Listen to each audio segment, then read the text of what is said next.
Hey everyone, and welcome. Today we are diving into something really cool, the art of creative wine pairing. We're going to toss out that old, stuffy rulebook and discover a whole world of flavor that's just waiting for you to explore. So, where do we even begin? We've all heard this one, right? It's like the first rule of wine pairing, the one everybody knows. It's simple, it's safe, and for a very long time, it was basically the law.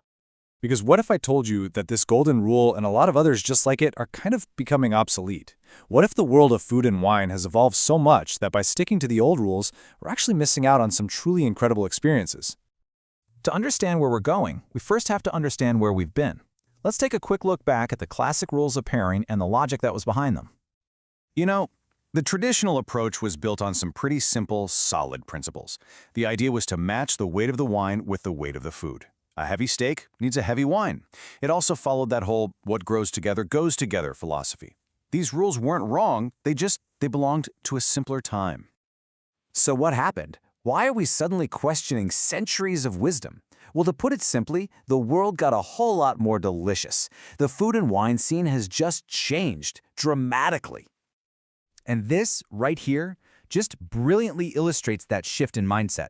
We're moving away from a rigid, color-coded system that was all about what's correct, and we're moving toward a flexible, creative approach that's all about discovering what tastes amazing to you. Two huge things happened. First, our food went global. We're eating Thai curry one night and Peruvian ceviche the next. What's the rule for pairing wine with that? Second, the wine world itself just exploded. We now have incredible wines coming from New Zealand and South Africa, with grapes like Pinotage and Tannat that weren't even on the traditional map. The old rules just can't keep up. Okay, this is where things get really exciting. We're going to give you the new tools, the modern principles you can use to become your own expert sommelier and create perfect pairings for any meal you can think of. So, the heart of it is this. Creative pairing is all about balance. It's a dance between the food and the wine.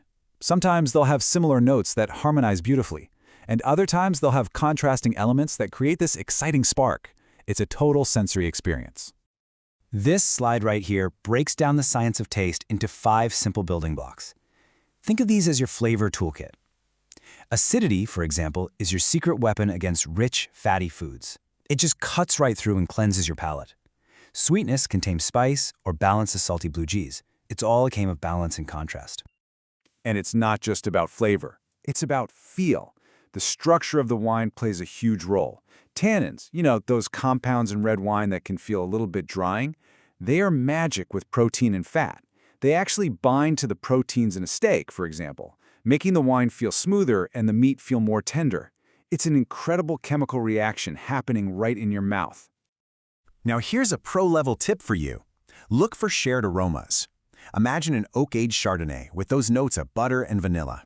Now pair that with a lobster dish that's drenched in butter. That shared buttery note creates an aromatic bridge that links the two, making both the wine and the food more complex and delicious. All right, enough theory. Let's see how these new rules create some truly unforgettable pairings from all over the globe. Get ready to get hungry. First up, a New Zealand Sauvignon Blanc with Peruvian ceviche. The wine's zippy, herbaceous, citrus notes perfectly mirror the lime and cilantro in the dish. The high acidity just slices through the richness of the fish. It's a perfect match of intensity and freshness. Or how about this? A bold, spicy Australian Shiraz with a rich, aromatic Moroccan lamb tagine. The wine's black pepper and dark fruit notes stand right up to the complex spices like cinnamon and cumin in the dish. A classic pairing would have never put these two continents together. A slightly off-dry Riesling has just the right amount of sweetness to balance the saltiness of the soy sauce, while its high acidity cleanses the palate from the rich, oily salmon. It's an absolutely killer pairing. And of course, a big, fruity Malbec, with its firm tannins, is the ideal partner for the smoky, charred flavor of grilled meats. This example shows that sometimes, even the new rules can lead to a perfect, classic-feeling match. This slide just sums up how these principles work across different cuisines. Notice how a spicy Thai curry is balanced by the slightly sweet, aromatic notes of a Gewürztraminer, or how the earthy, umami flavor of a mushroom risotto is the perfect match for the earthy notes in a Pinot Noir. The possibilities are just endless. So we've broken the old rules, and we've given you the new tools.